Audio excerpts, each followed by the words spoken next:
Hey guys, welcome back to Thuxin's World. So today I am back with another video today, and today is Halloween, the best part of the year. So I am back here again, and today I am dressed up as a psychotic Joker girl type of thing. So it's like something I just created, and so yep, this is so cute. So basically, the character I am isn't like your popular characters. It's like a psycho girl who's basically a joker, crazy, loves to laugh, make jokes, but it's crazy. You know, it's like Harley Quinn, but like younger version of Harley Quinn. So this looks so cute. So I'm going to be telling you guys about fun facts about Halloween and about how Halloween was first celebrated as. And I have my laptop with me, so I am going to be looking down, and I'm gonna be telling you guys about a creepy story as well, so stay tuned.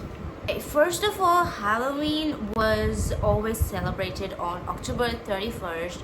It actually began as an ancient Celtic festival known as Samhain, which was celebrated to mark the end of harvest and the start of winter. But later, people also believe that that's when the boundary between the living and the dead blurred, which means that the dead and the living could actually see each other and they'd be on the same plane basically. So that's where it started to become creepy. But instead of being afraid, people just started to celebrate Halloween, and they started to go around trick-or-treating, carve pumpkin faces, and decorate their porch, and also, say ghost stories to just scare the youngsters away. So that's about Halloween. But it was like the Celtic roots were like 2,000 years ago. People believe that if you wore costumes dressed up as ghosts like me, it would scare the ghosts away, so ghosts wouldn't come near you, because they believe that they'd be very afraid of you basically, to just like come next to you. They'd be like, oh no, you're way scarier than me, bye bye, I'm gonna go to my world. So yeah, so that's like the origin. But there's even another origin which I wanted to add, and it's the Mexican origin. Well, I just found this very fascinating. This is what I believed as when I was a kid, so I'm gonna be telling you guys. Also, one more fun fact, okay, so you know how everyone is like obsessed with black and orange during Halloween. So orange, as I said, people believed it was end of harvest, and it was even where ghosts would be on the same land on us, walking beside us, and maybe someone could be here also. I wouldn't know. So orange symbolized harvest, while black symbolized suffering and death. So that was a creepy origin. So yep. So now let's get on to the Mexican way. So I'm going to be looking here to pronounce this, since it's kind of hard. So it's pronounced as El Dia de los Muertos. So I'm sorry if I'm pronouncing it wrong, but it means the Day of the Dead. So it's actually a Mexican holiday. You get a holiday in Mexico for that day, that it honors the dead and celebrates the lives of loved ones who have died. If you guys know the movie Coco, wants to see his grandpa and goes to the land of the dead. So it's a kind of like that. So instead of being afraid, they celebrate the spirits of the dead and the spirits of their loved ones as well. So it's like kind of connected to Halloween, since it lasts about October 31st to November 2nd. So on October 31st, the preparations, the excitement begins, and November 1st is named as Dia de los Angelitos, Day of Little Angels, which means they honor the deceased little children. And November 2nd is Dia de los Muertos, honors deceased adults. So D means the, I guess. Los means death, and angelitos means angels, which is children, and muritos, which means adults. So muritros. So it also it came when other people started to Europeans arrived to Mexico. That's when it started, and ceremonies were basically held. They believe that this was like part of life cycle and not something to be feared. Basically, they had many traditions, many symbols. Marigolds. I knew marigolds. Like marigolds are used for grief, death, or commonly known as flower of the dead.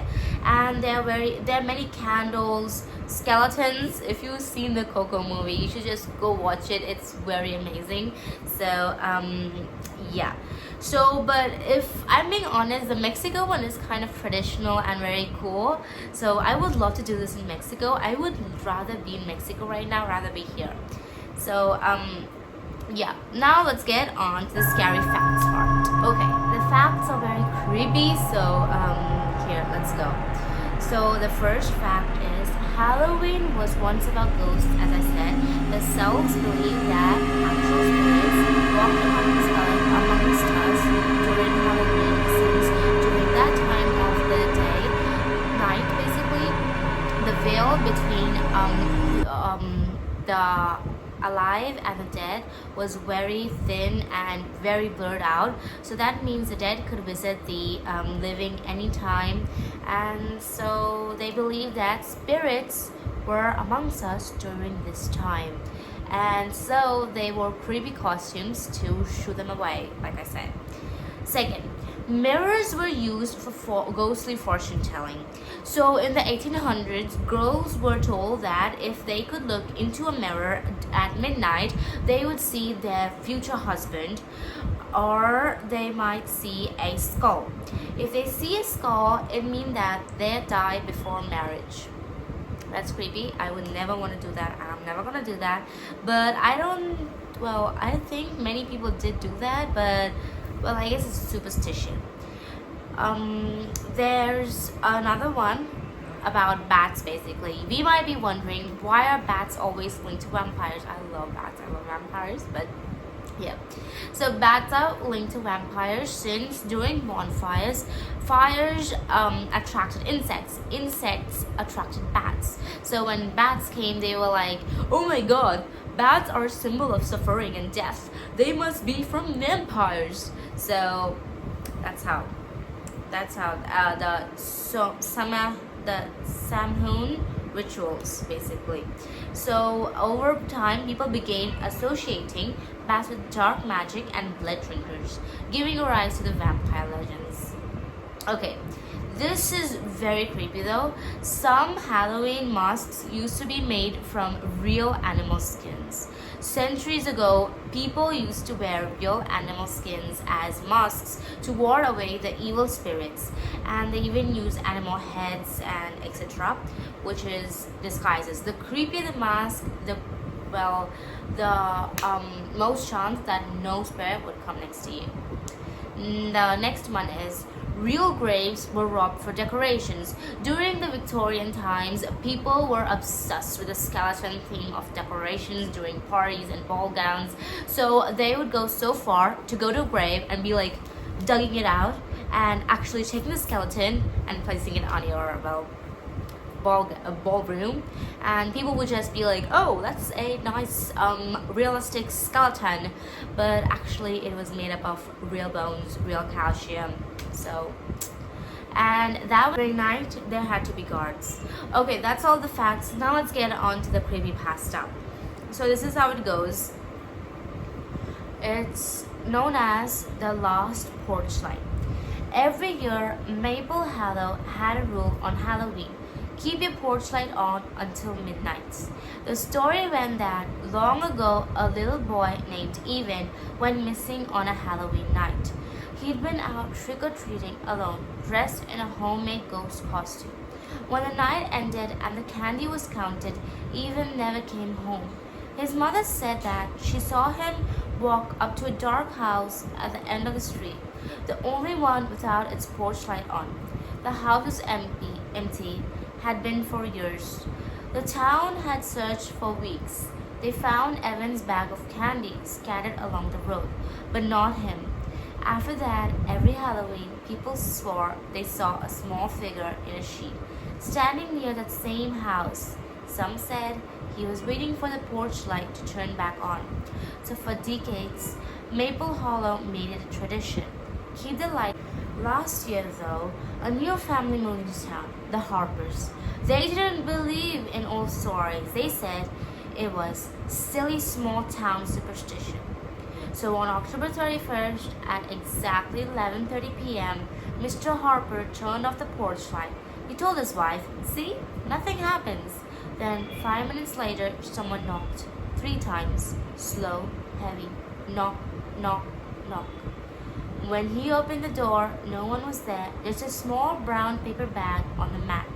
Inside were old-fashioned candies, dusty and half-melted, the kind you'd buy in the 1980s.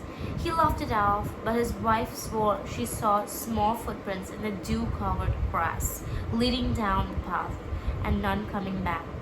At exactly midnight, every other house on Maple Hollow went dark.